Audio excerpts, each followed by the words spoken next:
initiative dedicated to fostering mental well-being and resilience within our communities.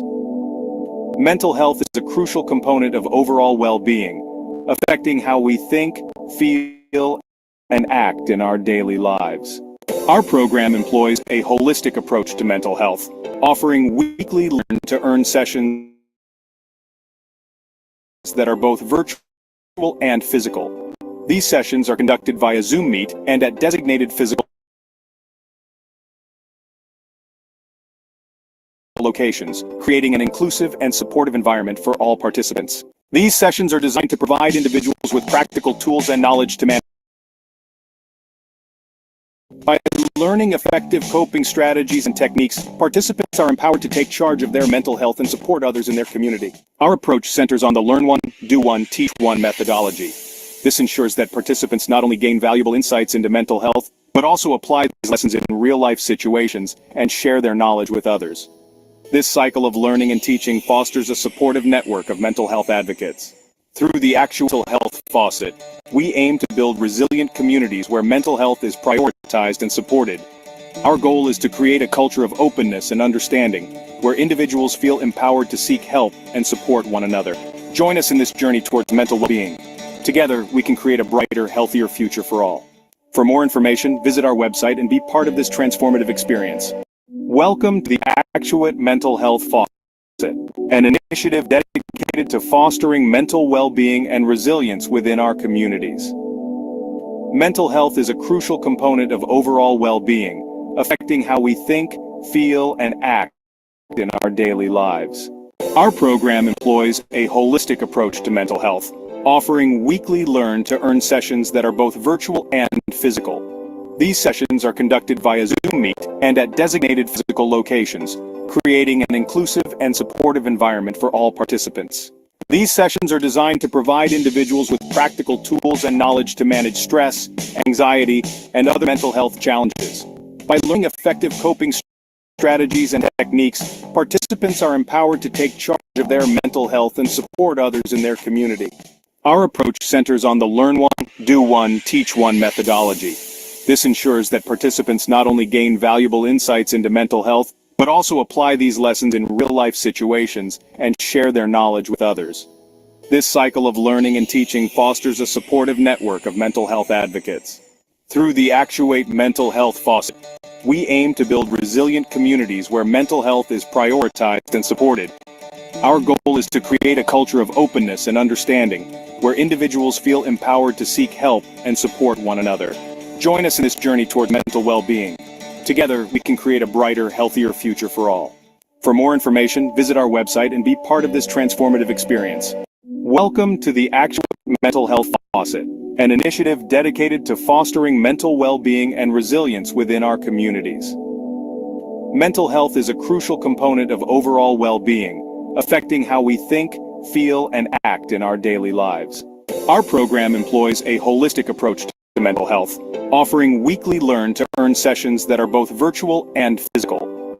These sessions are conducted via Zoom Meet and at designated physical locations, creating an inclusive and supportive environment for all participants. These sessions are designed to provide individuals with practical tools and knowledge to manage stress, anxiety, and other mental health challenges. By learning effective coping strategies and techniques, participants are empowered to take charge of their mental health and support others in their community. Our approach centers on the learn one, do one, teach one methodology. This ensures that participants not only gain valuable insights into mental health, but also apply these lessons in real-life situations and share their knowledge with others. This cycle of learning and teaching fosters a supportive network of mental health advocates. Through the Actuate Mental Health Faucet, we aim to build resilient communities where mental health is prioritized and supported. Our goal is to create a culture of openness and understanding, where individuals feel empowered to seek help and support one another. Join us in this journey towards mental well-being. Together, we can create a brighter, healthier future for all. For more information, visit our website and be part of this transformative experience. Welcome to the Actuate Mental Health Faucet, an initiative dedicated to fostering mental well-being and resilience within our communities. Mental health is a crucial component of overall well-being, affecting how we think, feel, and act in our daily lives. Our program employs a holistic approach to mental health, offering weekly learn-to-earn sessions that are both virtual and physical. These sessions are conducted via Zoom Meet and at designated physical locations, creating an inclusive and supportive environment for all participants. These sessions are designed to provide individuals with practical tools and knowledge to manage stress, anxiety, and other mental health challenges.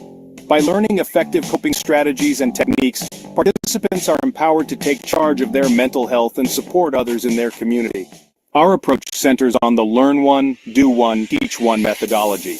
This ensures that participants not only gain valuable insights into mental health, but also apply these lessons in real-life situations and share their knowledge with others. This cycle of learning and teaching fosters a supportive network of mental health advocates. Through the Actuate mental health faucet, we aim to build resilient communities where mental health is prioritized and supported. Our goal is to create a culture of openness and understanding, where individuals feel empowered to seek help and support one another. Join us in this journey towards mental well-being. Together, we can create a brighter, healthier future for all. For more information, visit our website and be part of this transformative experience. Welcome to the Actuate Mental Health Faucet, an initiative dedicated to fostering mental well-being and resilience within our communities. Mental health is a crucial component of overall well-being, affecting how we think, feel, and act in our daily lives. Our program employs a holistic approach to mental health, offering weekly learn-to-earn sessions that are both virtual and virtual. These sessions are conducted via Zoom Meet and at designated physical locations. These sessions are designed to provide individuals with practical tools and knowledge to manage stress, anxiety, and other mental health challenges. By learning effective coping strategies and techniques, participants are empowered to take charge of their mental health and support others in their community. Our approach centers on the learn one, do one, teach one methodology. This ensures that participants not only gain valuable insights into mental health, but also apply these lessons in real-life situations and share their knowledge with others. This cycle of learning and teaching fosters a supportive network of mental health advocates. Through the Actuate mental health faucet, we aim to build resilient communities where mental health is prioritized and supported. Our goal is to create a culture of openness and understanding, where individuals feel empowered to seek help and support one another. Join us in this journey towards mental well-being. Together, we can create a brighter, healthier future for all. For more information, visit our website and be part of this transformative experience. Welcome to the Actuate Mental Health Faucet, an initiative dedicated to fostering mental well-being and resilience within our communities. Mental health is a crucial component of overall well-being, affecting how we think, feel, and act in our daily lives. Our program employs a holistic approach to mental health, offering weekly learn-to-earn sessions that are both virtual and physical. These sessions are conducted via Zoom Meet and at designated physical locations, creating an inclusive and supportive environment for all participants. These sessions are designed to provide individuals with practical tools and knowledge to manage stress, anxiety, and other mental health challenges. By learning effective coping strategies and techniques, participants are empowered to take charge of their mental health and support others in their community. Our approach centers on the learn one, do one, teach one methodology. This ensures that participants not only gain valuable insights into mental health, but also apply these lessons in real-life situations and share their knowledge with others. This cycle of learning and teaching fosters a supportive network of mental health advocates. Through the Actuate mental health faucet, we aim to build resilient communities where mental health is prioritized and supported. Our goal is to create a culture of openness and understanding, where individuals feel empowered to seek help and support one another. Join us in this journey towards mental well-being. Together, we can create a brighter, healthier future for all. For more information, visit our website and be part of this transformative experience. Welcome to the Actuate Mental Health Faucet, an initiative dedicated to fostering mental well-being and resilience within our communities. Mental health is a crucial component of overall well-being, affecting how we think, feel, and act in our daily lives. Our program employs a holistic approach to mental health, offering weekly learn-to-earn sessions that are both virtual and physical.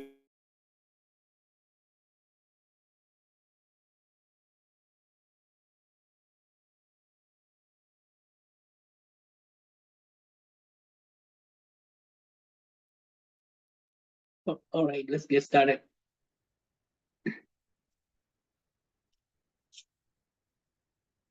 Hello, Jim. Hello, James. Hi, Doc. Yeah, let's get started.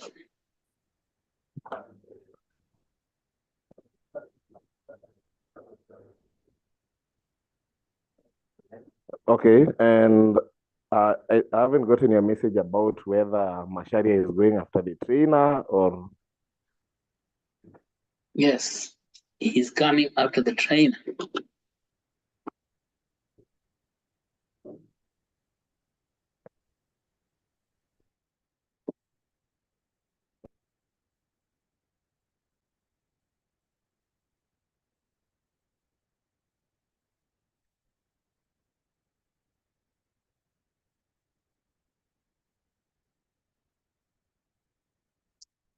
All right, James, let's get started.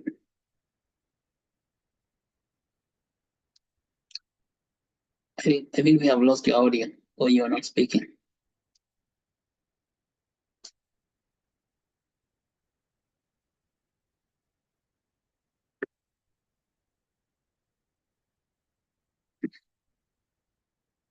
Hello, James.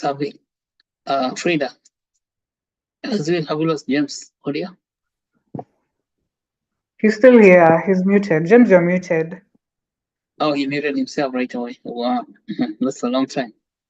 It's been muted. Hello, James. Wow, that's.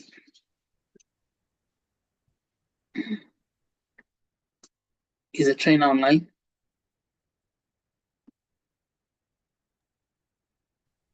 I don't think they have joined yet. They have not joined. When you say they, are they many? It's one train. No, not they.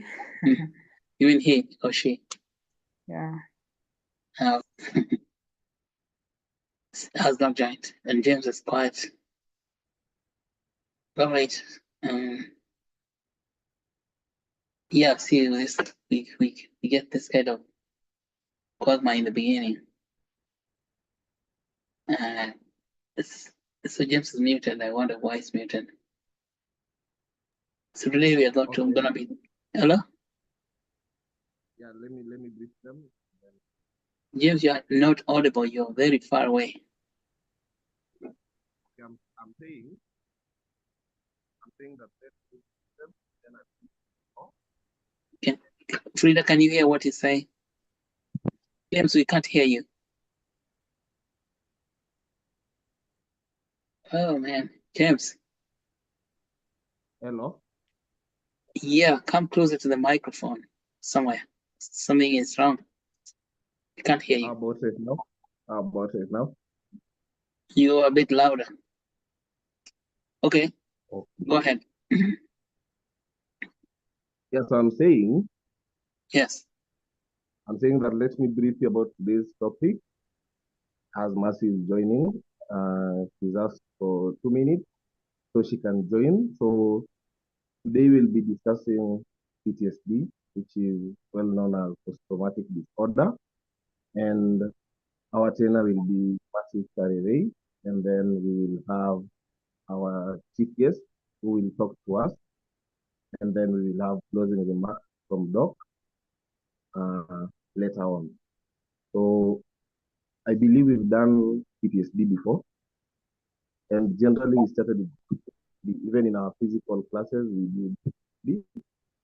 So it's just a walkover for those ones that were there when we started, and also a learning time for those ones that have joined, newly joined. Yeah. So Doc, you have something you want to say before we start? Well, before we start, we'll get started. So you're saying Mercy is on the way. You will let us know when Mercy has joined us. So today we're going to have a guest speaker known as Samuel Washira. Samuel Washira, are you online with us? But Frida, could you tell if Samuel Washira is online?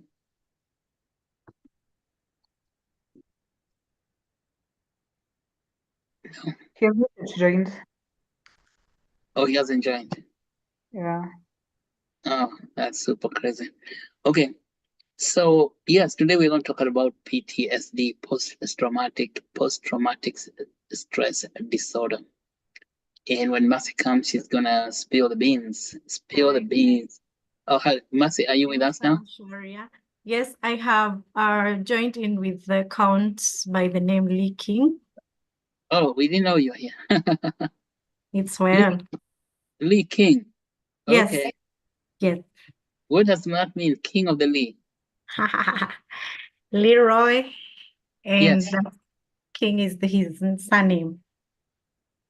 You know, Leroy means the king in French. Oh, yeah. It's Yes. the same thing. The Leroy King. Leroy because ROI means roi is the king in French. Le Mhm, roi. mhm, Well, le roi, mhm, Leroy. Yeah, mhm, king. Okay. That is mhm, that's a mhm. king. That's a king squared. King to the Yes, power. All right.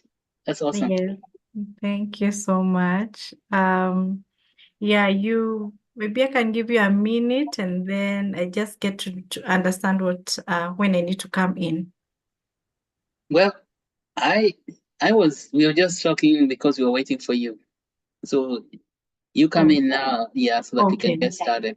Mhm. Oh, so everyone has checked in, like how they are doing, or We haven't checked in. Now help us check in. good evening, everybody, wherever you're tuned in from. It could be somewhere where there's a morning right now, an evening, or at night where I am. I really want to thank God for this opportunity and for the gift of life and just the ability to be here and to share what God has put also in my heart, apart from the professionalism. Uh, yeah, so I hope everyone is doing well. Maybe we can use the chat box. Uh, Maybe you can type in and say how your day was. What is your expectation? Yeah, maybe in a minute we can do that. Really appreciate. Oh, let me start with myself. I had a very long day today. I went to the prisons and did some sessions with the inmates, and it was great that they were able to receive what we went there to do. And yeah, just thanking God that there are people somewhere waiting to be helped. And you are the person, or you are the people that when you get this awareness, then you can be able also to reach out to someone else. Yeah, so as I do that, maybe we can just continue going to the chat box and just say how your day was and what is your expectation and what you understand by that term, PTSD. Yeah.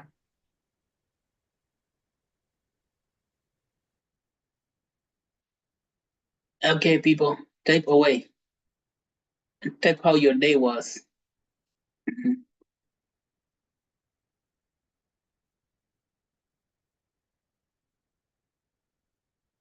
Mr. Masharia, maybe you can also share with us how you're doing. I am doing fine. This today, this is the middle of the day here. It's just 1 p.m. Uh-huh. So my stomach is asking for lunch, but I said it's no lunch. Mental health. It's mental health hour. It's not a stomach health hour. All right. All Yeah. right. So I'm doing fine. Everything is good. The weather here is super hot. Uh-huh. So yeah, we're having something like 93 degrees. 93 is more than body temperature. Oh, Is body that is temperature body temperature is what, 37 degrees? around that. Okay. So yeah, we are above that. We are on the melting level. So don't go outside because you can get kicked. Get Ooh. kicked. Yeah, kicked and come back like a hot charcoal. Yeah. And But here in Kenya, I think we are now receiving our winter. It's very cold. oh yeah, this is July. It's Mm, winter. mm. Okay. Yeah, so I can see people are still joining in. Welcome, guys. when you come in, just go to the chat box and share how you're doing and what is your expectation for this evening and what is your understanding about PTSD, topic that you're looking onto. Yeah, maybe you can just give a few, like 1 more minute, see who is typing in. Yeah.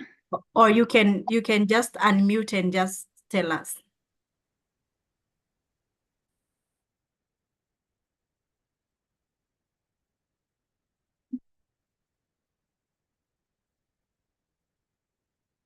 Yeah, people usually are shy unless you call them by name. All right, we can start with Grace Ngari. Yeah. So you can ask them by name so that they can actually unmute themselves, see how their day is going. Grace, are you able to unmute? Yeah, hello. Awesome. Good evening. To you? I hope you can hear me. Yes. We can hear you. My day was good. I'm Chris Ngari. I'm the coordinator of biomedical knowledge translation in Actuate biomedicine. Basically, I'm doing good. I can't complain. Okay, thank you. We can have James Otieno. If you're not able to unmute, please put on the chat box. I can read through. Hi, Mercy. Hi. Yeah, generally my week has been okay. Tumekuwa na amani kidogo, so I'm okay. Yeah, I'm okay.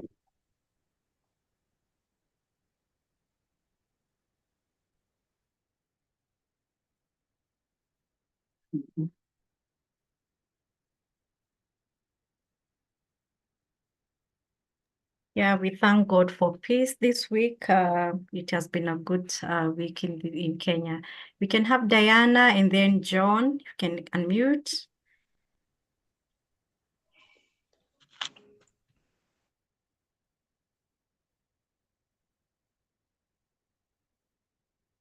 Just go ahead, Blessing.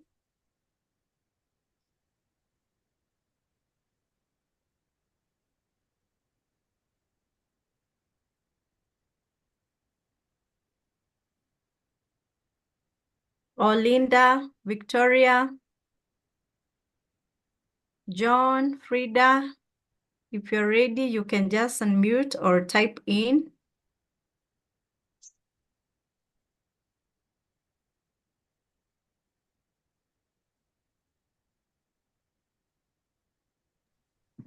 Yeah, hello everyone. Today was very productive. Yeah, I'm feeling great, and I expect today's session to be informative and interactive. Awesome. Thank you, Frida. Someone else before we start? In less than a second.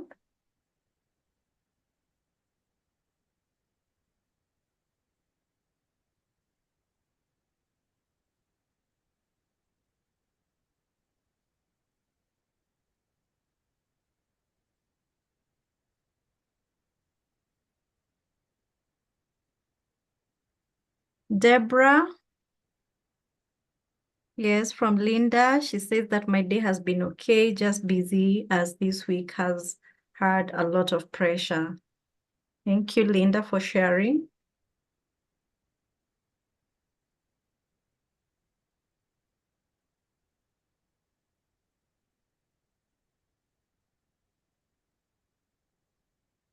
Susan?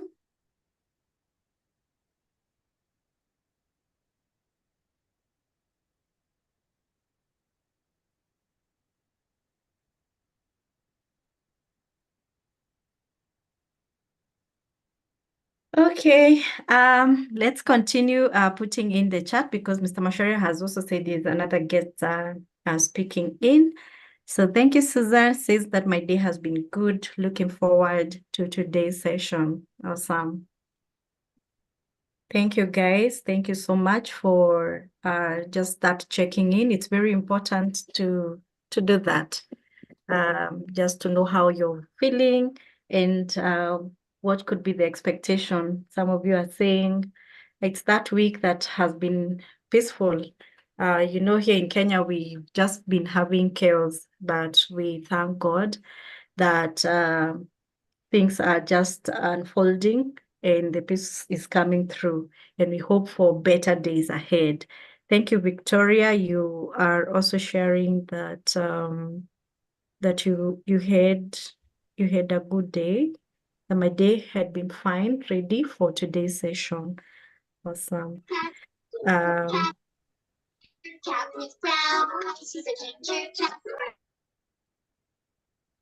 Okay. Thank you, Deborah. It has been a good day dealing with cold, ready for today's session. Yeah, you can be sure, Mr. Masharia, sisi tuna freeze hapa. That's surprising. So we are looking for all the warm sweaters and jackets, and just keeping warm is important. It's actually part of self-care. So yeah, please, when you're going out, make sure you're warm, just to take care of yourself, take care of your health. So I'm honored this evening to share with you about this topic, PTSD. And I would want us to really engage, and maybe on the chat box again, maybe you can just write, what do you think PTSD is? What do you think PTSD is? I'll also be trying to see if I can be able to share my screen as we do that.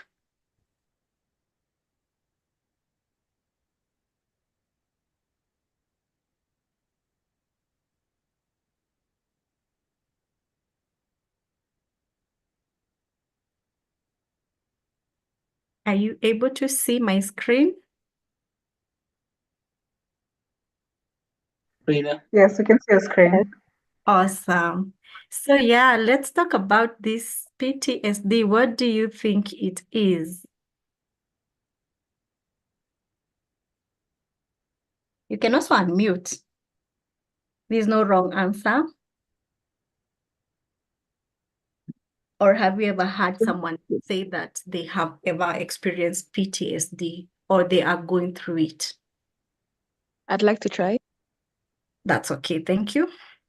I'd say these are the negative effects somebody feels following a traumatic event. Mm-hmm. Yeah, Mm-hmm. that's my simple term definition. Mm-hmm. Mm-hmm. Okay, someone else want to add the negative effects after going through a traumatic event? That's true. Someone else? We are all learning. We are all learning, and there is no... Yes, go ahead. Maybe I can try as well. Please do. I think it be TSD. Mm-hmm. It's post-trauma syndrome, something like that. Post-traumatic stress disorder. Yes, Oh, you're yeah. almost there. Yes.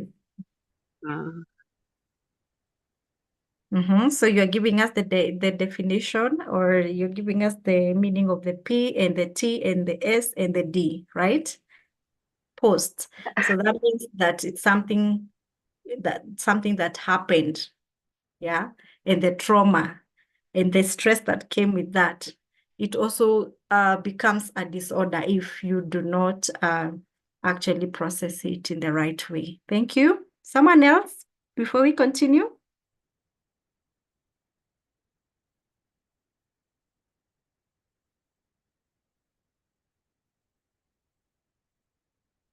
Na mtu mwingine before nifungie mtu. I think I'm not able to see the chat. Is there anyone who is typing?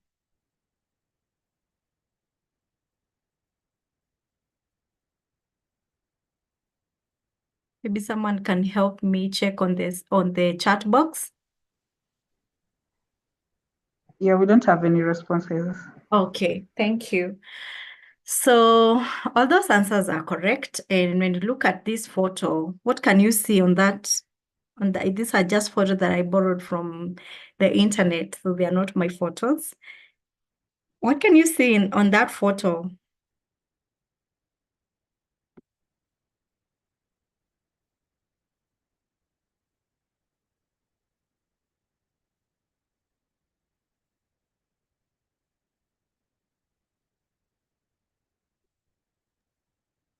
Uh, I can see a gun. Mm-hmm. There's a gun, that's true. I can see a knife. A knife, yes. They look like military weapons. Yeah. There's also a truck, there's a jet. Or is it a plane?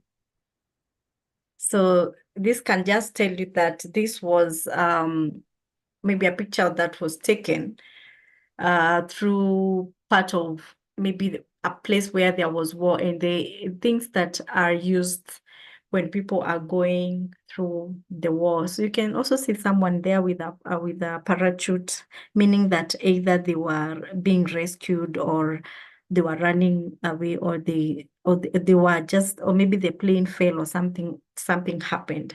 Yeah, so we're going to look at the definition of PTSD. And just to start with, there's a caption there that it is estimated that up to 90% of us will experience at least one traumatic event during our lives. Do you think that is true? Do you think you have gone through traumatic event? And maybe as you're thinking about it, let's just flash back about like 2 weeks ago, what has happened in our country. Yeah.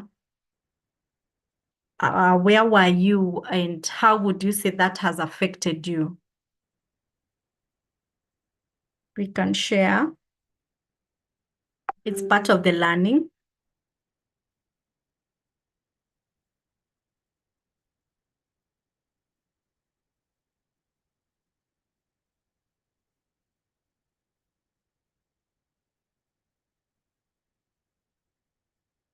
Where were you, and how did that affect you?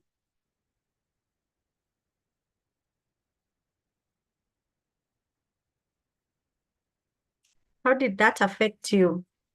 Was there anyone who experienced, the shootings and the damages that happened in town or in the estate? Maybe you can share with us.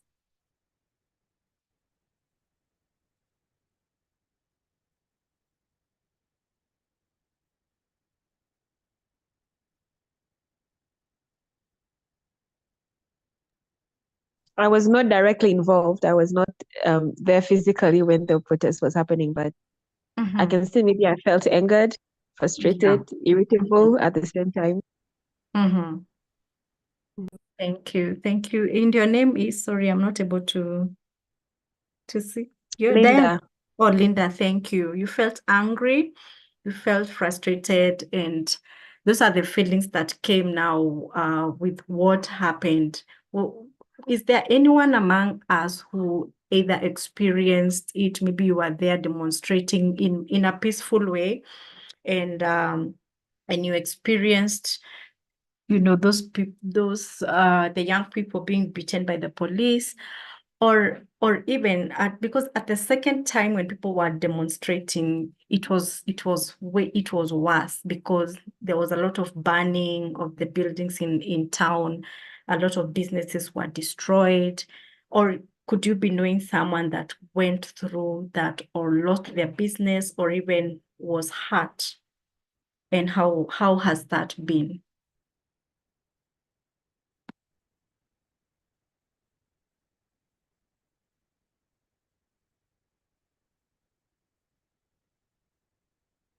All right.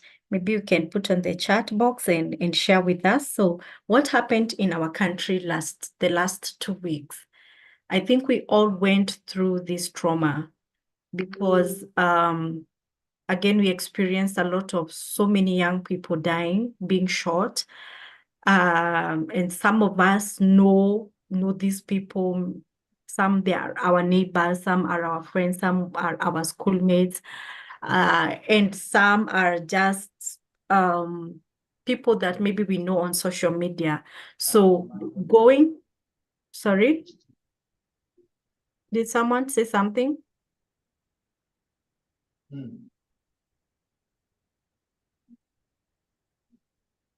So going through that trauma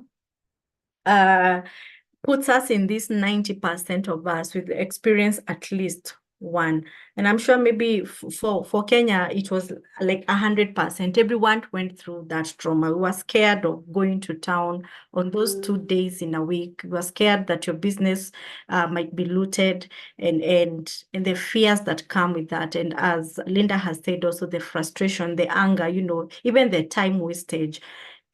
So as we go on understanding what PTSD is, part of our objectives will be to understand how PTSD develops and to understand the effects of the trauma, to gain insight into how to recognize a person going through PTSD, to learn coping skills, to equip one another with knowledge in order to be helpful, to learn about various treatment and options and what you can be able to do if you're going through it, or if you've been diagnosed with it.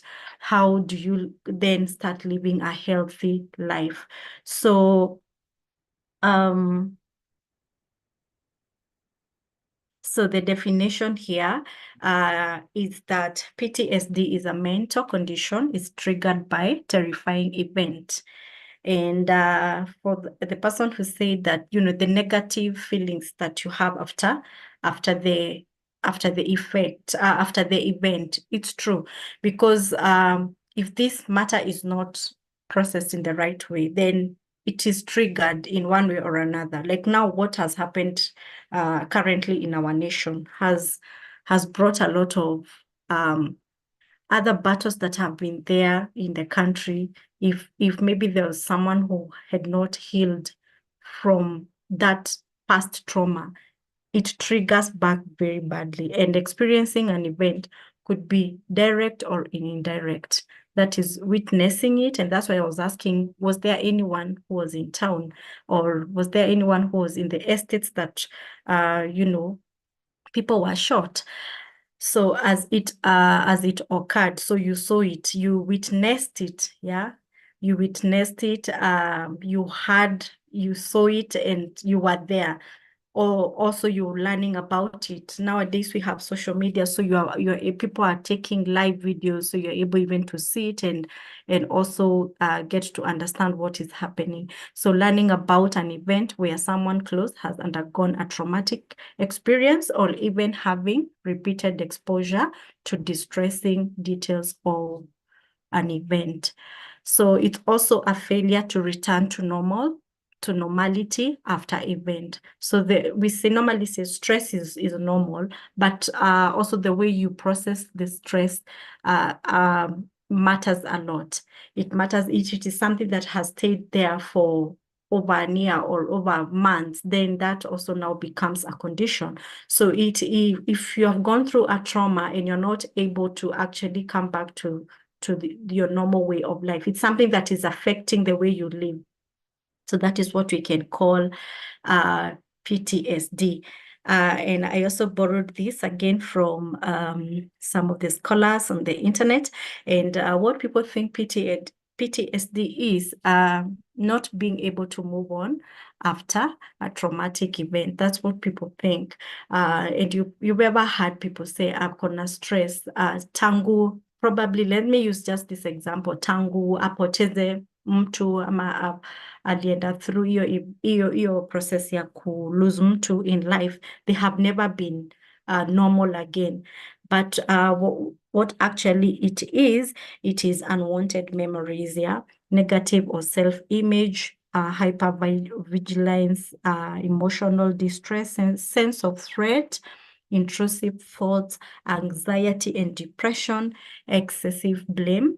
You're always blaming yourself, disassociation, you don't want to be social, you are disconnected, flashbacks.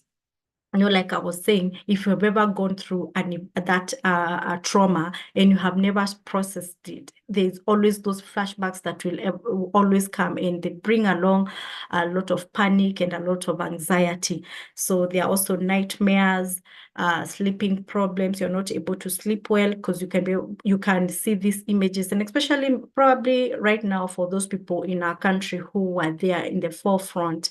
And so those young people being shot, I am so sure if they have not gotten any help, then they are having all these flashbacks, nightmares, sleeping problems. And we also saw that there were others that were abducted or they were taken away for some time until people started asking for the release of those people. Yesterday, I was just watching the news, and this young man, I think he's a lawyer, I can't remember his name, and he's been abducted for, I think, for a week or something, and he was literally crying. He could not hold his tears because he's saying the way he suffered through those people who took him. And then at some point he was left somewhere in Murang'a and alitolewa Nairobi.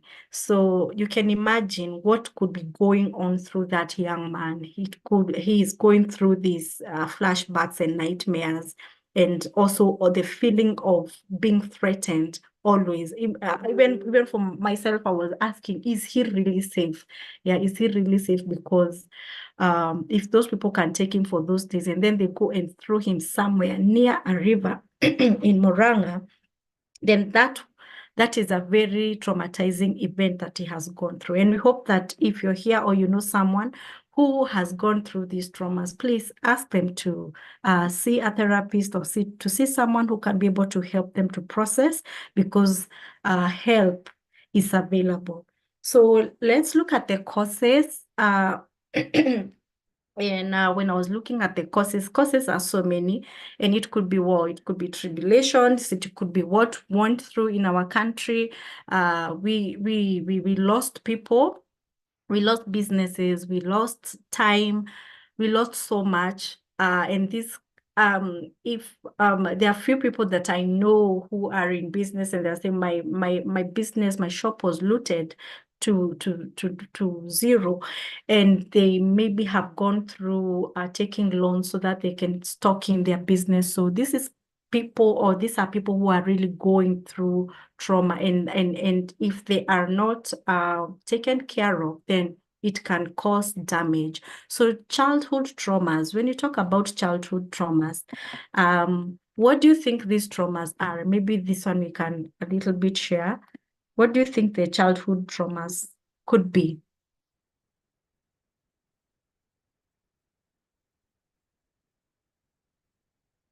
Am I alone? I hope I'm not alone. No, you're not alone. People, thank you. You're surrounded by shy people. I don't know, Mr. Macharia, are you able to? I'm not able to see because I'm sharing the screen, so I'm not able to see who has joined. Maybe you can, I don't know, James is around, he can help me. Oh yeah, James or even Frida. Okay, James or Frida, please help me. You can mention or check for me if there's someone typing, what are these childhood traumas?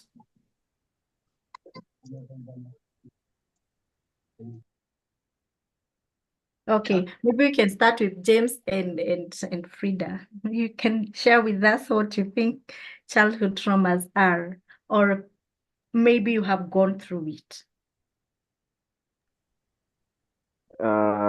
Definition or my experience? Definition? Not really definition. The traumas, you see there's an S, that means that there are many. Like, what are these traumas?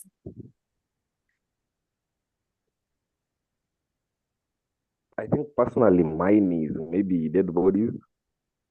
Yeah. Dead bodies. Yeah, like mine. I'm sharing mine, my own childhood Ah, trauma. okay. All right. That's okay. Please do share. Yeah, so me personally on my end, uh, seeing a body that has been submerged in water Mm-hmm. is kind of crazy for me. Won't sleep Mm-hmm. for a while. So that's most of the time when I'm doing my daily routines, I don't, when I'm scared there's somewhere someone has drowned, I never go there.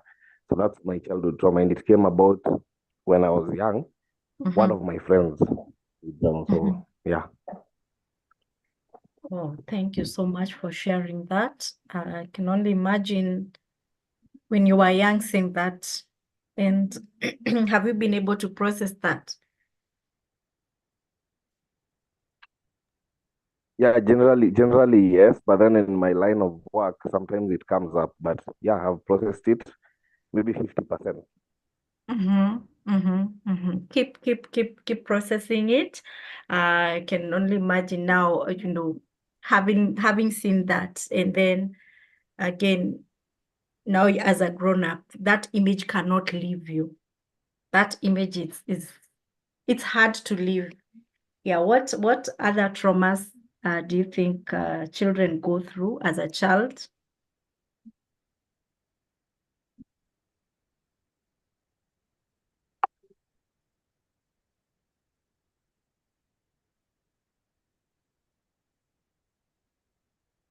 Do you think bullying, have you ever been bullied? Uh, Me or who? Yes, you. No, not really. Yeah, not really. You've never been bullied. And so Yeah. I'm just responding that also childhood traumas could also come up like bullying. Maybe you were bullied when you were young. And so you are not able to have that self-esteem. Your self-esteem really goes down. You cannot stand up for yourself because it's something that either occasionally has happened, whether you went to school or in the neighborhood. Yeah, so are guys typing like other childhood traumas, James?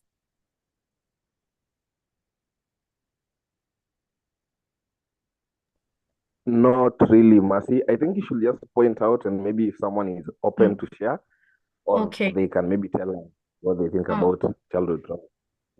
Or I point okay. out for you. Yes, please. I'm not able to see. Let me just see. Oh, yeah, I can now. Deborah, what childhood traumas can you think about?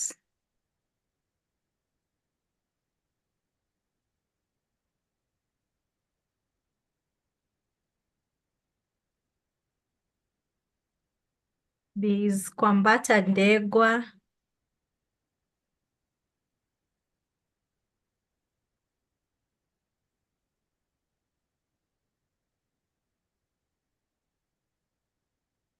Okay, maybe we can just go on. So other childhood traumas could be, I've just said, being bullied, being molested when you are young, child labor, and those things that happen to a child, a parentified child.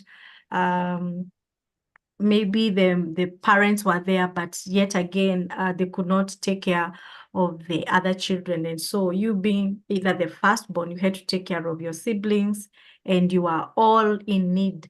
And you can only see your parents are here, but they're not taking. So that's a parentified child.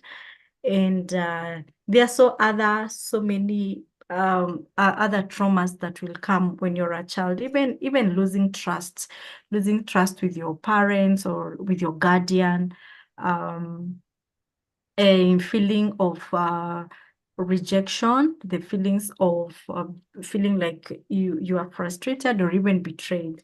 So all those can add up to childhood traumas that actually really affect you as an adult. So they can also cause PTSD. So we see domestic or physical abuse when there is a lot of fightings in the family, when there is, we all know sometimes some of our families, or even where we are coming from, maybe fathers were very violent people, and whenever they would come home, they would make noise, and all this can cause one to have PTSD when you're going through that physical abuse. Always you're being beaten for nothing.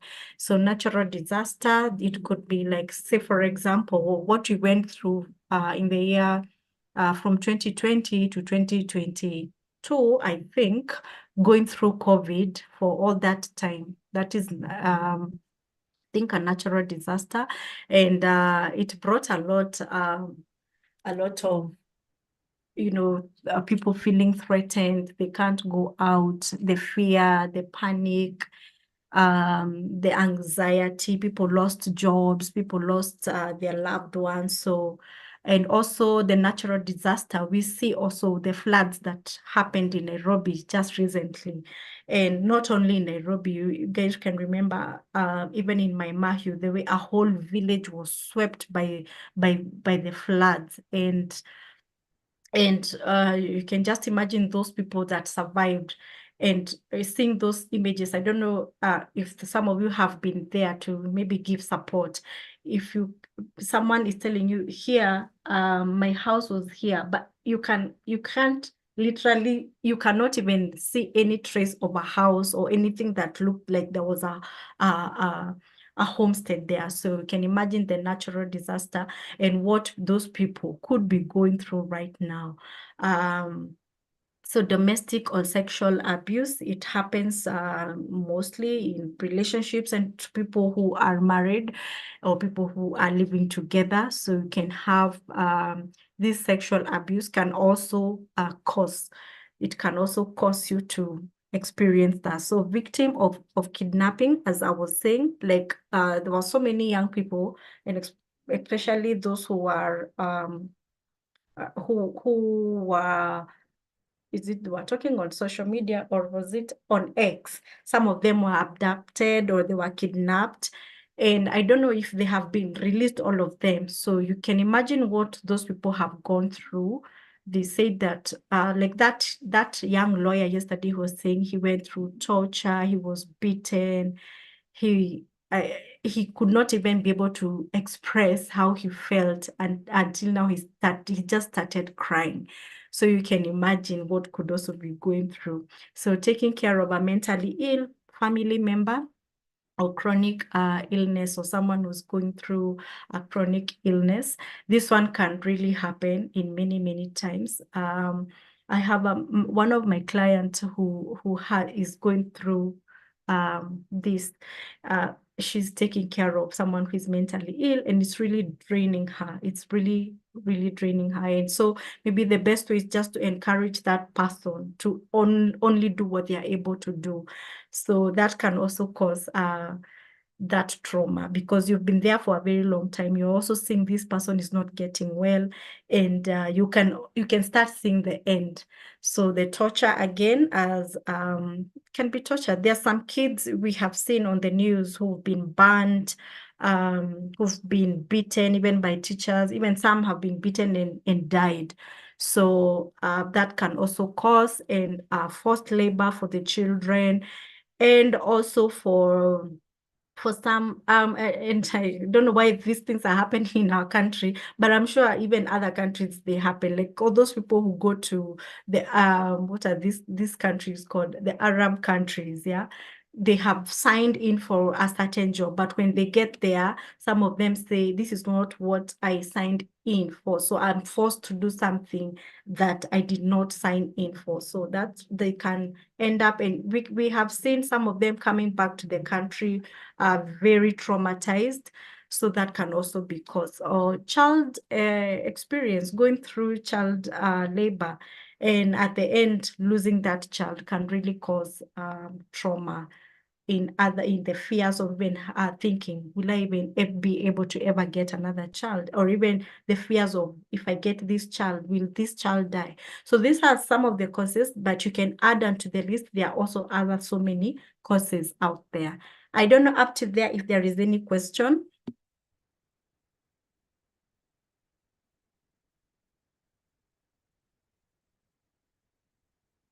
Is there any question?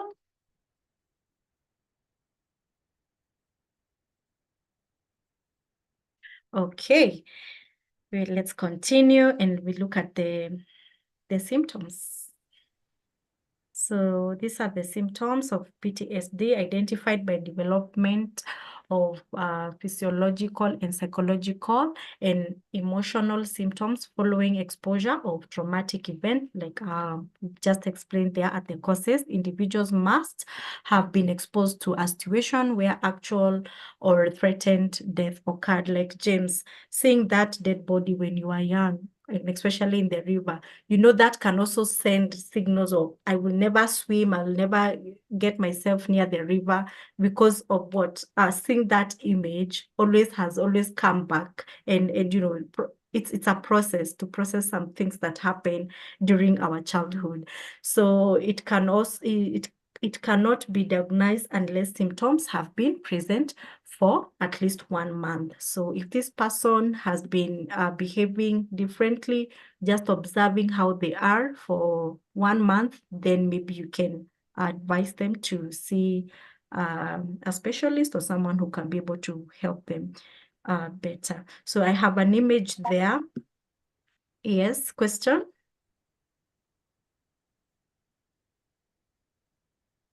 What can you see on that image? Again, I just borrowed this on the internet. And you can see that person and the hands that are all over the images. Just trying to imagine what could be going on through that person. Yeah.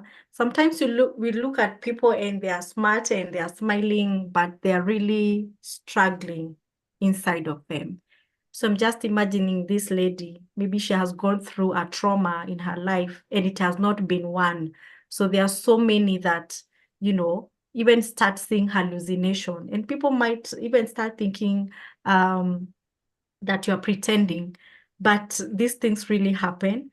So this is just part of the image. There's also another image over here of this gentleman. I think he cannot find himself. He can't get to understand what is really going on and what he really needs to do. And sometimes you feel like you have carried a very big burden on your back, simply because there's now a lot of stress that is coming through. There's a lot of weight that is coming through and you're not able to release. So you can see his mind, yeah? It's all in the mind also. It's all in the mind. And he cannot be able to actually touch on which button to start helping him. So we can also see some symptoms. Presentation of symptoms varies among individuals to meet criteria for diagnosis. An individual needs to report symptoms among 4 different categories of symptoms. And these are recurrent experience of traumatic event, intrusive memories. That memory keeps on recurring. And remember, we have said you cannot say that you have it unless it has been 1 month. So you either went through a loss or you went through whatever kind of trauma that you have gone by. Now you can, these images just keep, these experiences just keep reoccurring and reoccurring. And we see the avoidance again, negative changes in mood and thoughts. Yeah, you don't want to be around people. Maybe you are a social person, you just want to be alone. You start thinking negative because there's nothing positive that is coming in with the experiences that you are getting through. So alternation of physical and emotional reactions could also be a symptom. You can also add other symptoms. So we see the recurrent experience. This can occur as flashbacks, yeah. Unaenda kulala unakumbuka uliona mtu anashutiwa, yeah. Unakumbuka maybe it was the first time ulienda morgue and ukaona mtu amekufa. So hizo flashbacks, distinct memories or even nightmares will come through. Recurrent experience must be specific to traumatic event or moment immediately following. So we find, like, let me just still use death, yeah, because it's something that we have experienced either with our friends or loved ones. And once that person dies, even during that season, you'll keep on seeing these images, you'll keep on having the thoughts of this person. So it is during that moment. So recurrent experience can last a short time, several seconds, or go on for several days. They are triggered by physical sensations similar to those experienced, or even environmental triggers, such as a specific location. Say, for example, you are mugged in a certain corner of town. Yeah, you are marked at that place and you have to pass the same place where you're going to work. You find that it is not easy, and you can have fears. You can have panic whenever you are passing through that place, the same place that you are marked. Let me know if there is any question up to there. Okay, so when you look at the avoidance, because of triggers, an individual with PTSD is known to avoid stimuli, objects, activities, people associated with the experience, traumatic event.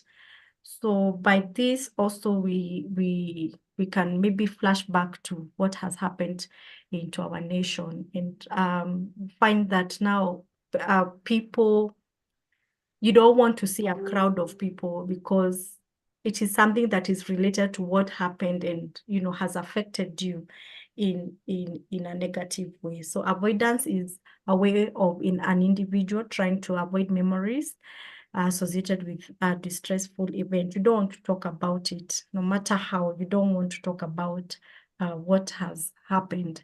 So an individual will try to avoid distressing thoughts or feelings related to memories of a traumatic event. Say, for example, maybe you are there and you witness someone passing on, and yeah, you really don't want to talk about it. You don't want to think about that person. You don't even want to see any photo of that person because it reminds you actually of that particular moment. So the negative changes in mood and thought, this will be, maybe we can just look at two of them. Impaired memory may lead to individual to have false beliefs about cause of event, often blaming themselves or others. Yeah, you could start saying, say, for example, maybe it was rape, and you start blaming yourself. If I didn't pass that through that road, if I did not go to their house, if I did not, so you start blaming. The self-blame becomes too much. So persistent negative state, generalized negative beliefs about self and others, what people say about you and what they think about you. Reduced interest in participation of previously enjoying activities, diminished desires to socially engage with others. If you're an outgoing person, you are a person who, say, for example, you are serving in church, a joyful person, a cheerful person, it has just come to, you see, like the way a balloon goes down, or if you prick it, it just burst. That person just doesn't have any taste, doesn't have any energy to associate with anybody.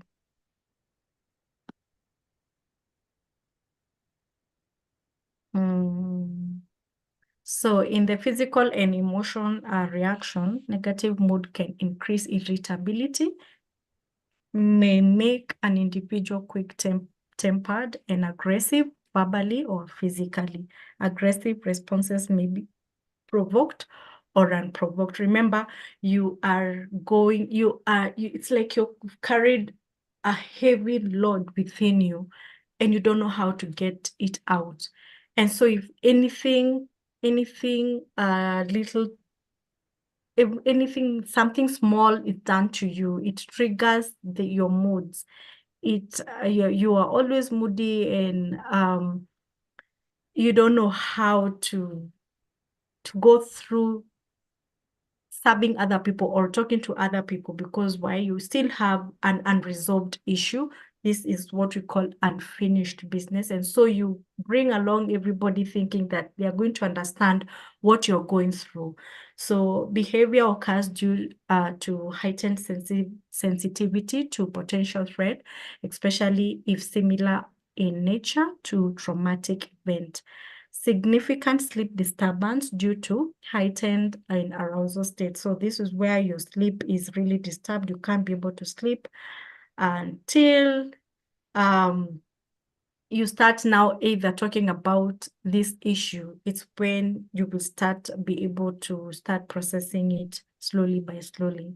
It is time, but it can take time, but it is manageable, and you can be able to go through it. If you have gone through any trauma in your life, you can reach out to someone who can be able to help you. There are therapists who can take you through the processes, and you can be able to heal in a better way. So due to the traumatic nature or disorder, there are high comorbidity rates between PTSD and other psychological disorders. So you find that you can have post-traumatic disorder plus depression, or bipolar, or anxiety, or now starts having change of behavior, substance use, because you want to have something that it's the only thing that you can feel. It's the only thing that is responding to you. And so the change of behavior comes through. The phobias also, you neglect also yourself because you don't want to deal with that issue, and you don't want to, say for example, you don't want to be where people are because something happened and you have not really dealt with it. So there are also sleep disorders again, stress disorders like acute stress disorder and adjustment disorders. So if you're able to talk about this trauma that you feel like it's always giving you a trigger, it's always affecting your day-to-day work, or it's affecting the way you behave, or it's affecting the way you think, or the way you action to that thinking, then it is good.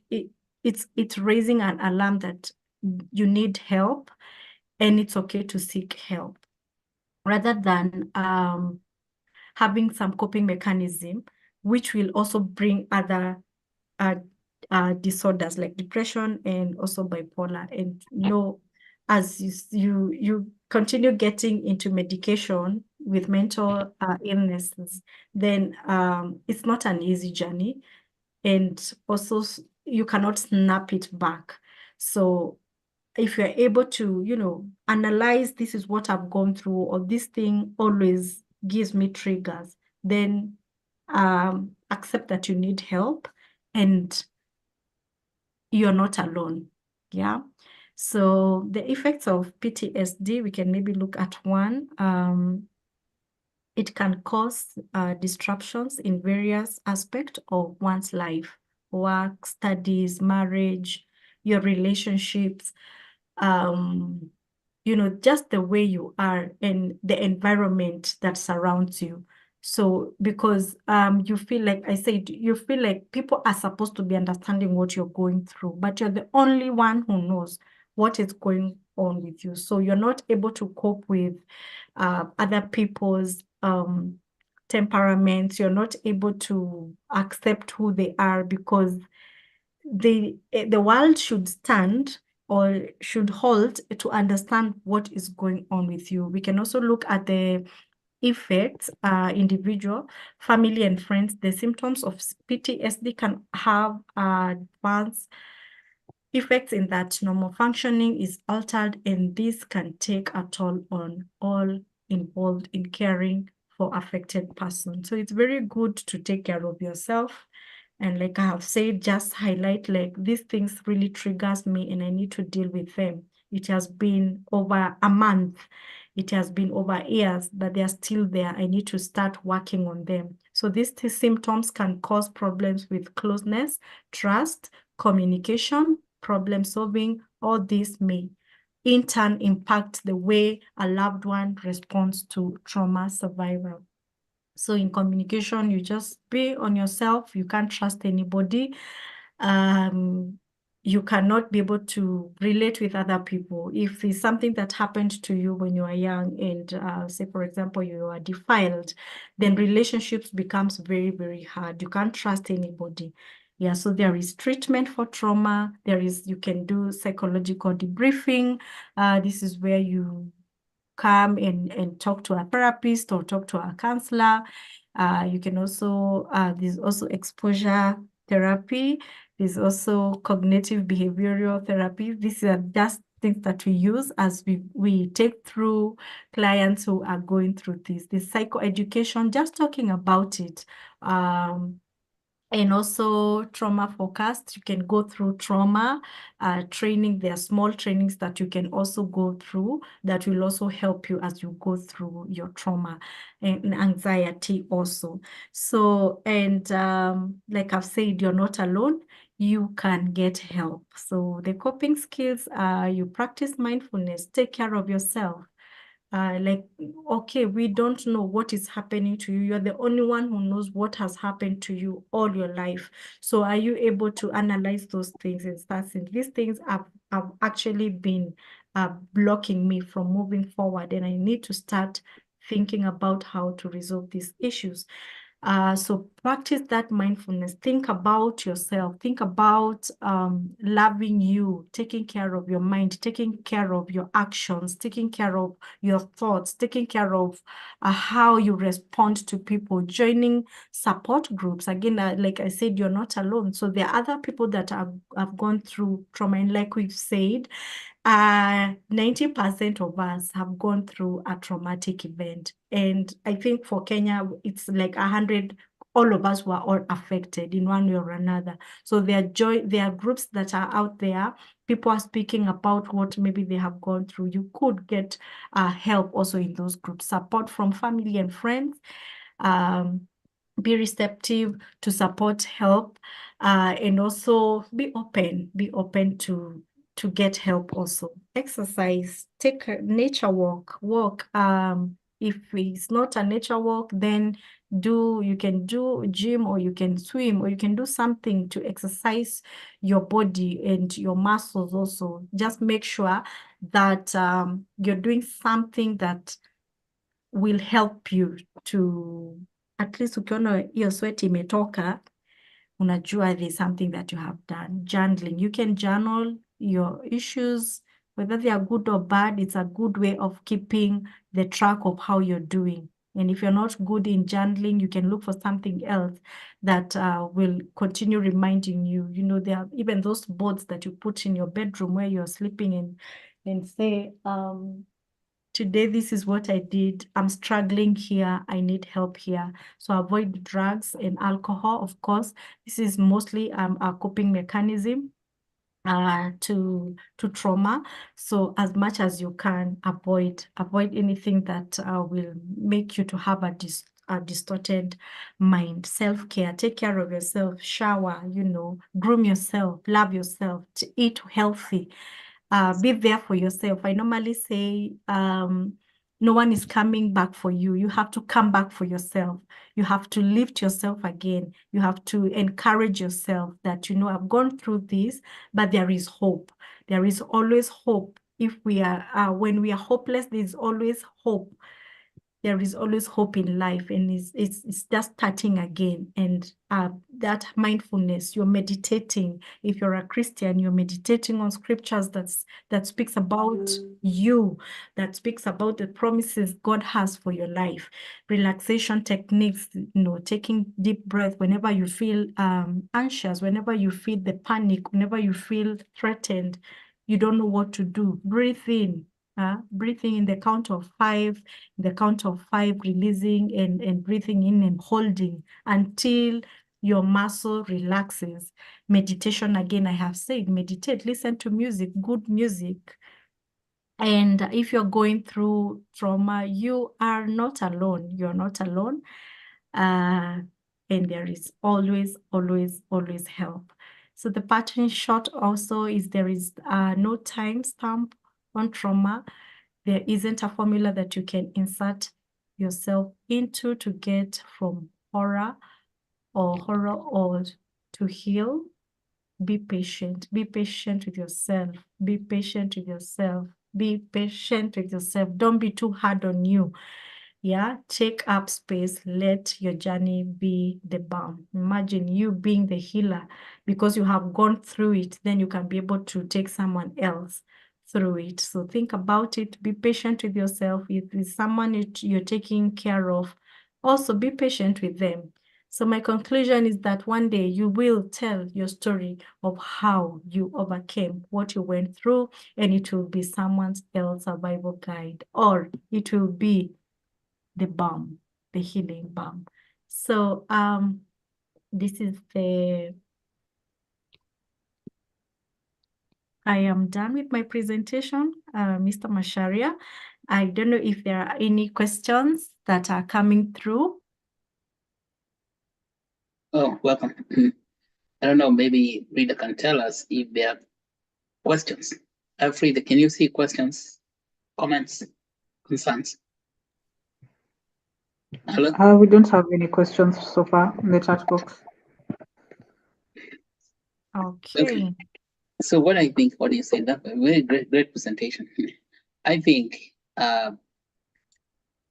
we experience trauma. I think 100% all of us. It's almost everybody. Let's say not almost. I think everyone gets it. But I think for the childhood traumas, as you asked the question, I think they are generational traumas.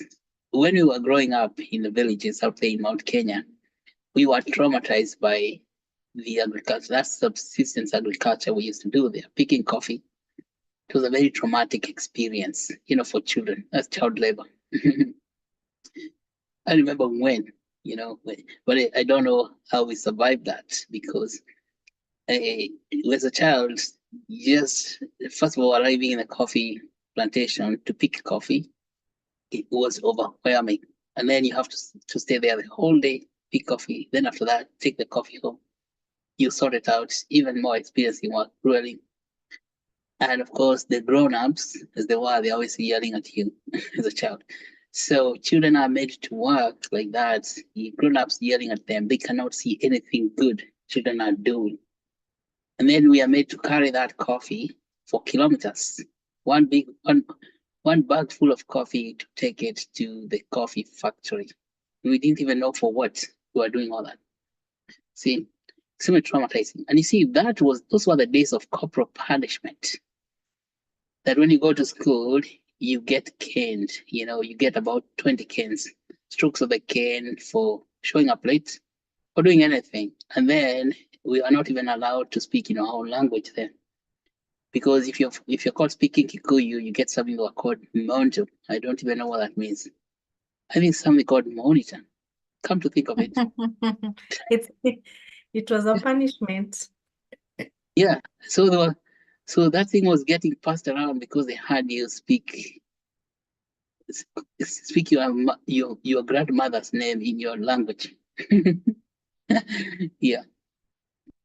See, it's being passed around in school. So, and then of course, one of the kids was appointed to maintain the register of the people who have received that piece of, so it's a piece of wood. Yeah, so you all lined up to get strokes of the cane, thorough punishment. I think that was totally traumatizing. I see that's the generation for those days, but did it produce post-traumatic effects? For some kids, yes, it did. For others, they managed to live through it. Yeah, I think for that you can say maybe you can have a very, very low self-esteem, expressing yourself before people, because imagining that you cannot be you were told don't speak your mother tongue, you have to speak it English, and probably at that time it was very hard. So Well, yeah, because nobody was teaching you English. It's just if you're caught speaking your own mother tongue and you don't know any other language, what are you going to say? So I think it was traumatizing to a lot of people. And I think that thing was done deliberately to oppress people. It's part of the oppressive system of the colonization. But you see, then it enters into the families when parents also abuse their children. So children go through a lot of abuses, neglect, abandonment. Because, for example, when you have little kids like that, when they are doing all that manual labor, even going to meetings, the parents bring them to the meeting, but then they abandon them there among other adults. They feel disoriented in a crowd, lost. Yeah. And then they panic. Kids panic until maybe the mother shows up. Yeah, because there are so many village gatherings that you go there, you're thinking that you are going to be with your parents, and then they go out there chatting with other people. Then all of a sudden you're by yourself. And kids are traumatized by that because they're afraid of that something can go wrong. They can't see their mother or their father. And see, these are, I think, incidences of traumatic events that happen to a child. And then in a family, when the parents are quarreling, fighting with one another every day, kids get really traumatized by that kind of problem. So children grow up experiencing lots of trauma. But now we come when they have grown up, like the Gen Z is now experiencing another type of trauma, where it is not the direct parent, it is the people that they voted, the leaders, the people they had trusted for their life.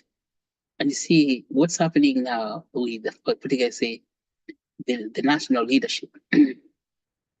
Those are like alcoholic or drunken parents who have neglecting their own children so that they can do what? They can loot the money out of the country. And they cannot make clear decisions that are going to create safety, security, financial security. So people can feel secure, they can find jobs. Creating all that insecurity because they're too greedy? I don't know. Yeah, but that traumatizes people in large scale and then creates such reactions like what you have seen. First of all, people creating peaceful demonstration, protesting against all those injustices. And then those grown-ups, let's call them grown-ups, they come back by attacking their own children by shooting them with guns, or maybe shooting them with pepper-ridden, tear gas, all that stuff. So that is extremely traumatizing. Now, what I would like to comment about trauma itself.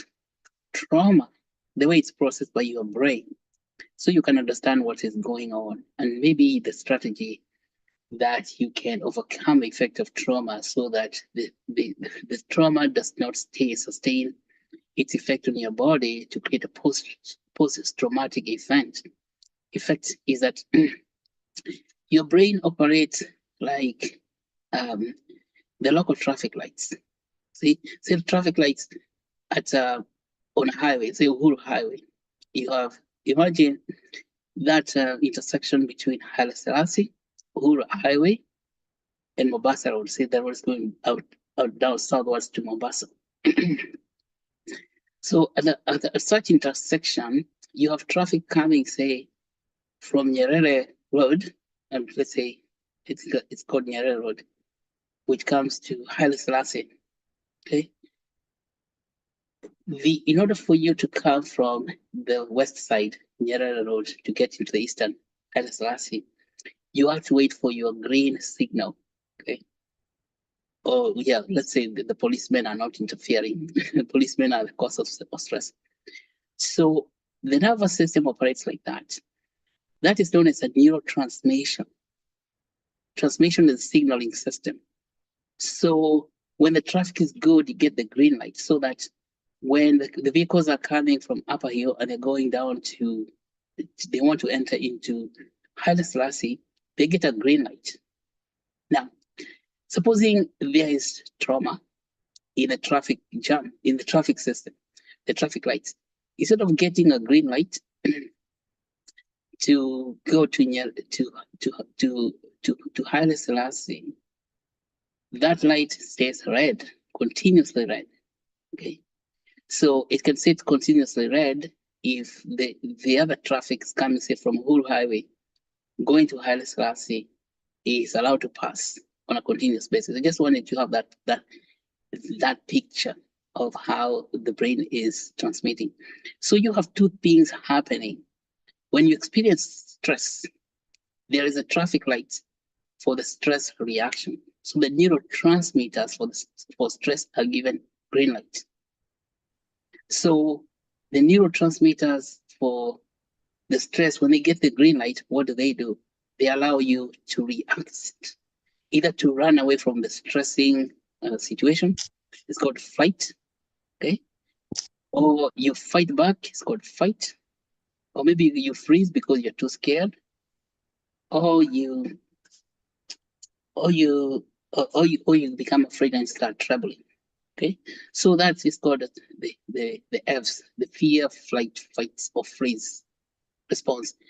Now that's a chemical reaction in your brain. See, that's a signal that comes out, tells, oh, kimeumana, now turn on the green light for the stress. You see, that's switched on, that's a switch. When that switch is on for the green light, the green light for the joy, the traffic light that makes you feel good, happy, or experience joy, is turned off. Why is it turned off? Because you cannot have traffic flowing for two directions at the same time. You cannot have green light from Uhuru Highway and Nyerere at the same time, because you're going to crash where? On the roundabout. Okay? So when the traffic light for stress is on, the traffic light for happiness is switched off. Okay? So the traffic, if you manage to get over the stress reaction in a few minutes, then the traffic light goes back to normal, and then you'll be having a normal flow of the joyful moment. You explain that's called dopamine pathway is opened up. So the pathway becomes open and is clear. You see, this thing is actually in control of your own brain, it's controlling it. Meaning that it may be possible for you to control it, but that's the hard part. I'm going to explain you how. So the pathways are either switched on or off, but you cannot have both of them on at the same time. Okay, and because of that, when the pathway for stress is on, it's supposed to increase your ability to run away, like increase the blood flow. So your heartbeat increases. You start breathing faster because you're scared. You're having short breaths, breathing faster, and it contracts the blood vessels, so your blood pressure increases. And if you have that in a short while, that's good because it's supposed to help you run away from the stressful situation. But supposing the stress is sustained, your blood pressure goes up, increases on a continuous basis. Your heart rate increases on a continuous basis. You get high blood pressure and high pulse rate. And then also, when that green light is on for stress, your blood sugar increases because the body is preparing you to have enough sugar in the bloodstream to supply you energy to run away. Okay. But so if that stress continues, it means that you're going to disrupt your blood sugar, your blood pressure, your breathing, your heart rate. Of course, everything gets out of whack because of that. It is supposed to stay that way for just a little while, maybe even an hour or two, and then you get better. But if the stress remains, it means that you're going to get modified. It's called neuromodulation. So your neurology system readjusts. That we open always the stress pathway on a continuous basis as we start having post-traumatic disorders. Besides having all those reactions for the physiological symptoms, you get also psychological problems because of the stress pathway being opened. You see? So, and then if you have memories coming back, it means that they're going to be activating that stress pathway on a continuous basis. Kind of a hijack. So you get hijacked. See? So we call that amygdala hijack, which can make you even wild because the reaction will be terrible. So that is eventual. You could say the explanation, say biological explanation of why you develop post-traumatic stress a disorder, because you have continuous opening up of the stress pathway that's not shutting down. Okay, this is why Marcy is telling us that it is possible to get out of that trap through therapy, exercising. One thing you do with exercises when you exercise is that when now the attention moves from the stress event that causes you to switch off the happy pathway, and then you switch on the stress pathway. So when you exercise, the attention moves to the muscles in the peripheral system. So they're the focus goes to the legs and the arms. So your brain is not focused in one area. And you see, what's something very fun, very nice about your brain you want to know is that when your brain is paying attention to the legs and the movements of the hands and feet and all that, it cannot pay attention to what's happening in that little area outside there, in the upstairs. Yeah, that's biomechanism known as gate control, because the brain is so concerned about what's happening in the periphery. So what's happening inside there, it stops paying attention to it. And so that is how now you are able to open up. Because when you are not paying attention to that pathway, because your attention has gone to the periphery, then what happens is that the pathway for stress that was continuously open is now become shut, is inattended, and that now can redirect the pathway to the right channel. So you get back, get to recovery. And I think when we get all through all these childhood traumas, like what you are going through in Mount Kenya, growing coffee, and they don't result in permanent post-traumatic stress disorder, is the body, because you're doing other activities, socializing, you're engaged in society, community events, going out with the peoples, and then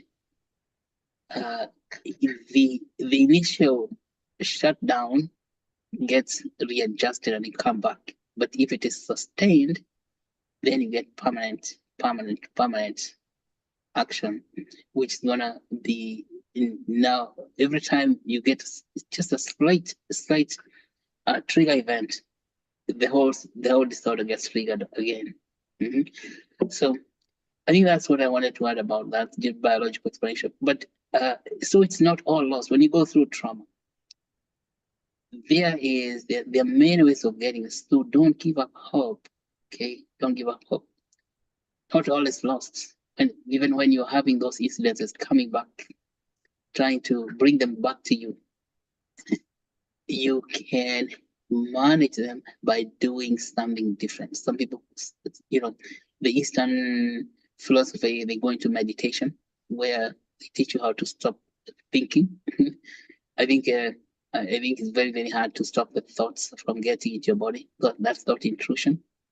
So meditation, it's in both the same and also they call mindfulness, is to mind about the thoughts that are coming in, injecting themselves so that they can trigger that stress. When it's very hard, and then for the people in Christian movement, they go into prayers. Prayers help quite a bit to distract that, because it's a gateway system like traffic lights. So when you engage in these spiritual events like prayers, meditation, mindfulness, then you open up the pathway for happiness and joy, and then you shut down the pathway for stress. So you stop secreting that stress neurotransmitter or the traffic light for stress gets turned off or turned into red, such that now you're only allowing flow of the the signal for joy, the joyful signals. Okay, and of course sharing with other people in a community, in a sharing group therapy helps quite a bit. So I don't want to talk too much about this. Just wanted to add that and say that these post-traumatic events are very serious. Particularly post-traumatic stress disorder, it can be very disruptive even in your own career and inhibit your ability to move forward in life. Okay, from your personal life, in your career, and even in relationship with other people. So it's something very, very important that needs a lot of attention from you. When you see that happening to you and you're not moving forward, do not try to save. Do not try to solve that problem all by yourself, because you cannot do anything alone. That's why we have people. So I will stop talking because I think we have gone quite far. And then today we had guest speaker, Mr. Samuel Washira. Are you here, Mr. Samuel Washira? If you're here, welcome and speak to us for Mr. Samuel Washira. Hi, Doc. Mr. Samuel Washira sent his apologies. He said he wants to be able to make it on time. Make it on time? Really? Yes, he had said he's running late, and I can see he has not joined yet. So. Oh, he did that. He sent me a message saying he's joined meeting. Oh. 20 minutes ago, and this purple heart. YouTube, 22 minutes ago. I'll be WhatsApp, 44 minutes ago. Watch your area. Was running late, but I just joined. Button. Actions available. He sent that. He said I was running late, but I just joined. WhatsApp, 44 minutes ago. Watch Yeah, before the meeting started, that's when he texted me. Way before the meeting started. So he joined. Okay. So he can unmute. Mr. Washira, I can't see him in the list, but maybe he has joined with a different name. Oh, okay. I don't know then. Then because we have 2:27 p.m. 7 notifications. WhatsApp, 11 minutes ago. I'm waiting. 2:27 p.m. Okay, so I think then we need to move on to the next step. But post-traumatic stress disorder are very important because we're experiencing stress on a continuous basis. I think that's something I would like to add about that signaling system. Ladies and gentlemen, so you know, get prepared for this. That thing that switches off your happiness to your stress, and your stress to your happiness, that signaling system, the traffic lights. When the traffic lights for stress are on, then your higher centers of the brain, the brain of reason, school, the cognitive center, is not working. Can you believe that? It's not working. And people have used that a lot. People want to control other people. They create stressful situations so that when people are stressed, they cannot reason. And that's in maybe geopolitical lingo, it's called a fog of war. You create a fog in people's minds so they can stop reasoning. Let me give you an example. If you are just walking about, where is it? In the Nairobi National Park, you went there to have a good time. Maybe you're just walking, and then all of a sudden, a lion shows up. Okay? Meanwhile, because you're walking, you're feeling so good, you're even trying to solve some of those technical problems you're having at work, saying, even as for you guys who are students, you think about a mathematical equation. You're trying to say, if you add, you're thinking about let's talk about the budget itself. You're talking about the financial bill. Reject the finance bill, and because it's very high, that requires you higher centers. You have to think about it. And what am I going to say about this finance bill? Or maybe if we are waiting for an exam, you start, taking some. In your mind, you're calculating some of the answers that you could give in your exam because you're in a relaxing mode. You went to the national park to relax and think clearly. Okay? And a lion shows up immediately out of the savannah. Are you going to continue solving? Are you going to continue solving that problem, the equation you have in your brain, or what are you going to do? Let me tell you what happens in the brain. That pathway that was giving you that happiness, or even trying to solve the equation, gets switched off right away. It's like a complete switch gets flipped off. It goes into red, like the traffic stops moving. And this pathway for stress gets opened up full throttle. Now it is all traffic. Imagine a policeman telling go, go, go, go, go, go, go. Here there's trouble. So it is signals that, the message is going at a very, very rapid rate, firing on a continuous basis. So when you get that switch on, the stress pathway gets switched on. The job is to supply enough oxygen, enough glucose to your muscles so you can run away and get the hell out of there. Okay. So if somebody now gave you a serious complex problem to solve, you are not going to solve any problem because you're running away to save your life. Okay. Or maybe if you cannot run away, if you're about 5 lions surrounding you, you get frozen. And then what happens? Even your bladder, the bladder sphincter releases, and then what happens? You void. The bladder voids, and if you look down, you find some urine passing down your legs. What happened? You see? And then you start shaking and trembling. When that is happening, you are not thinking. So imagine that happens at that time because you saw a lion. What if this is happening on a continuous basis? It means that your higher center is switched off on a continuous basis. And that means that you cannot answer complex questions. You can't even pass exams when you want to sit exams if you're having continuous stress like that, because the higher center is in the mode of fight, flight, or freeze reaction. Let's say if you're talking about sustained stress, and this is what causes problems with people's thinking, and they are not able to solve problems. And then they just say they want to fight. The reaction is fighting. When somebody talks to you, you want to fight back. And you don't know, you feel like angry. That becomes like an angry person. And then that creates violence. So people can be turned into violence by somebody else inciting them into trauma on a continuous basis. So when people want to control others in a nation, when you see these nations, they create war in that country, and then they scare people completely. People get traumatized, and the local people are not able to think anymore. And you see, so when people are not thinking, you can take advantage of them any which way, because they are not thinking clearly. Their higher centers of the brain have been switched off. That's a phenomenon that's very well understood, particularly by the people who want to go and colonize others, and even people who engage in politics.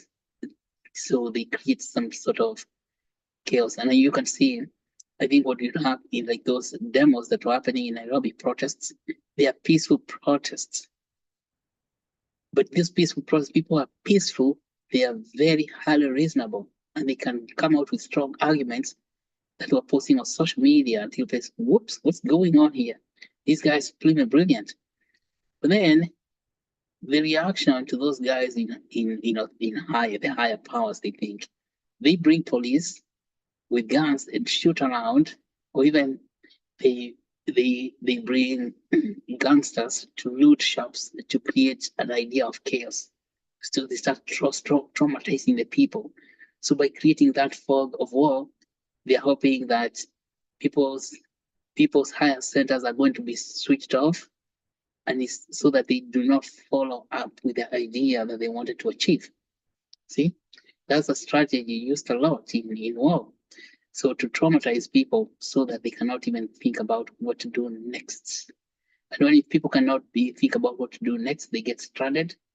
And you can see now the people who are doing that, they now create these strategies to insert new thoughts upon them.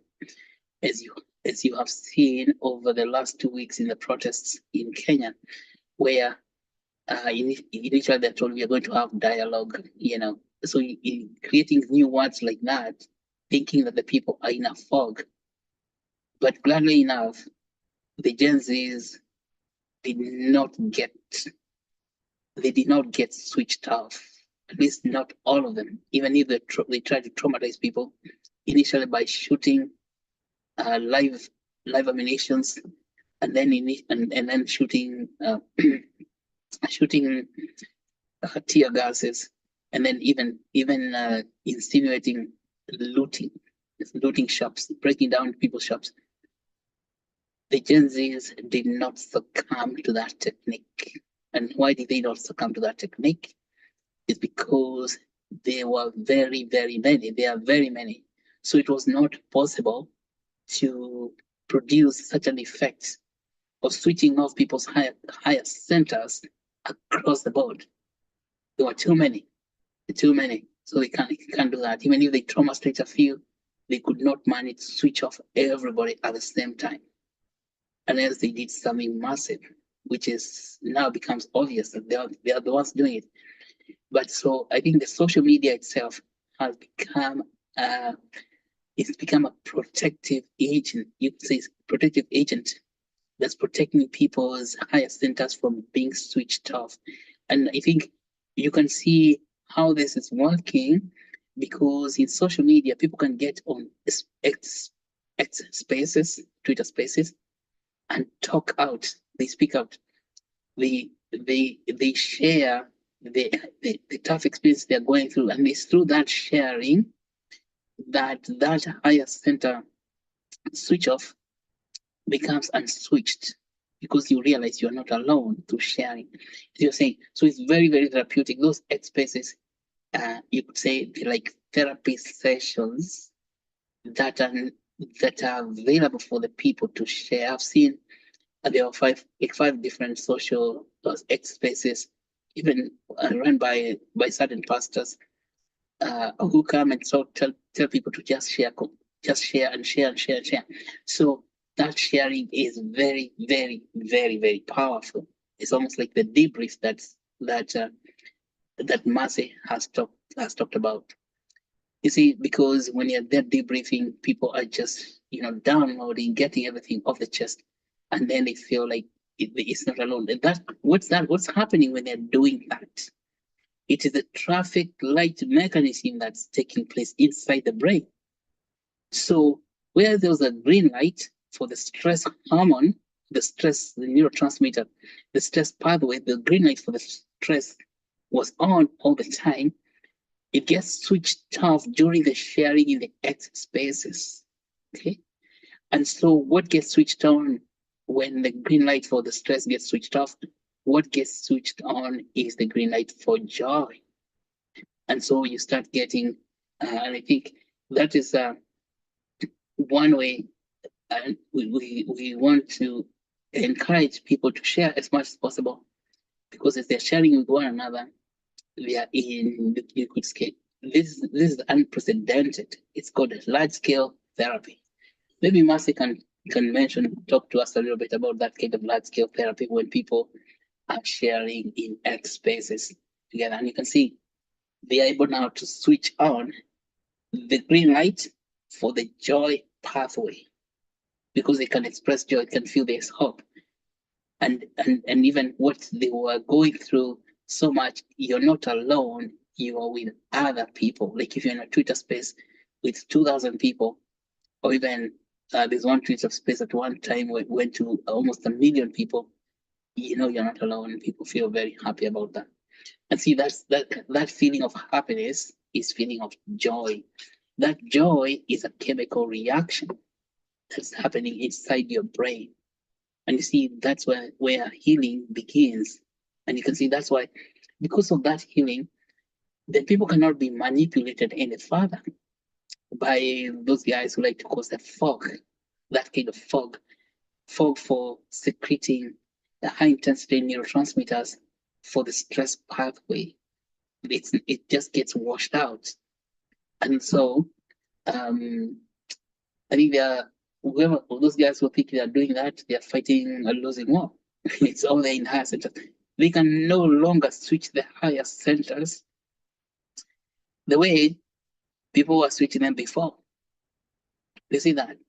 So the cognitive centers are still intact, or maybe if they're not intact, just after the traumatic event, the cognitive centers at least they get back in line as quickly as possible, so that people can continue with cognitive, reasonable conversation. All right. Well, that's it. So I think Oshira is not here with us today. Excellent. I am sorry for Okay. missing a number of things. Oh, Oshira. Hey, we're just about to close. Yeah. I know, but a quick one. What I did, I was listening through the YouTube live stream. Oh. In fact, I caught a number of analogies. I listened to a bit of Mercy making the presentation, and I also heard you're on the YouTube live stream. Okay. I was actually following and listening. I didn't join through the Zoom directly, but then when I heard you wondering where I was, so I said, let me just pop in and say hello. But I enjoyed, I got a bit late. I enjoyed a bit of what was going on. And probably most likely then what we can say is that I'll try and create time next week and probably even come up with something I can be able to present through the forum. Try, do or do not. There's no try. Who said that? Who said that? Then let me see what I can come up with for next week. Oh yes, it's called Yoda. Yoda said they do or do not. There's no try. Then it's counted down. Okay, awesome. Okay. All right, thank you so much. Back to you, James.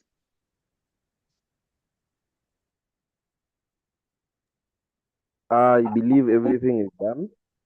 Yeah, I'll just share the link for the Learn to Earn program, and we can fill it. Yeah. Okay, so this is good. I think I think we need a big conversation about it, particularly with the events happening. And then what I want to say about this is that because of this type of spaces for us talking together, that therapy begins here. Okay, it's about sharing.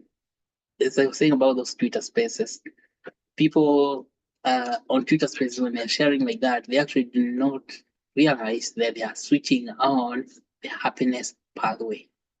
Okay, because they're now able to, they're now able to download, give away, or what do they call? What they call to vent. I think that's the word people call venting. Venting out. When you're venting that thing out, giving it out, speaking it out, speak it out, it stops flowing those stress hormones into your system. And then and then you actually can see a solution coming up. I think that situation for the IEBC yesterday came out because of all that talk on Twitter. But see, it was another strategy for creating another level of fog, confusion and fog. And then people on Twitter picked it very quickly and said that is plenty of baloney or complete nonsense. They're not buying it. Yeah, that is when you can know that people's higher centers have not been switched off, as it were. Of course, those people who are in power would like to switch off with people's higher centers so they cannot think for themselves. So they become like sheep. Well, I don't even know why people blame sheep. I think some sheep have got higher centers, but maybe many don't. But well, that's enough for today. About that, thank you so much, Marcy. And I'm excited to hear this is on streaming on YouTube as well. Okay. Thank you so much, Mr. Macharia and James for giving me the opportunity. Also learning from us, even as we interact.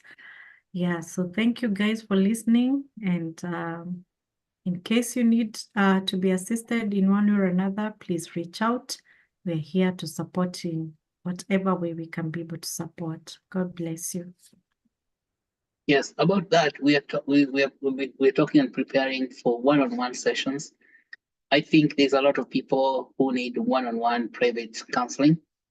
And so we're going to be arranging that. During this month of August, we're going to plan how that's going to work, because how that process is going to be administered so that people can be getting one-on-one sessions on counseling for those people who need follow-up, particularly during these protest times, because there's a lot of trauma coming out. And see, trauma comes from your own individual thoughts, or even and also second level of trauma comes from you observing others going through stress, your own stress, and you observing others going through stress.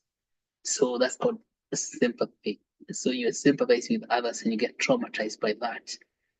And so that is going to require a lot of work, working together so that you can see how we can do one-on-one individual counseling. And so if and I think James is coordinating that. So privately, we can have maybe sessions we can be doing once a week, once a month. We're going to find out what is the best way to do this, because people having clinical encounters once a week, once a month is very, very important to maintain good mental health. All right. Well, thank you so much. And you have a good one. And I appreciate for you coming in this meeting, everyone. And I think mental health is a very big topic that we need to focus on in a lot of detail. Okay. Bye now.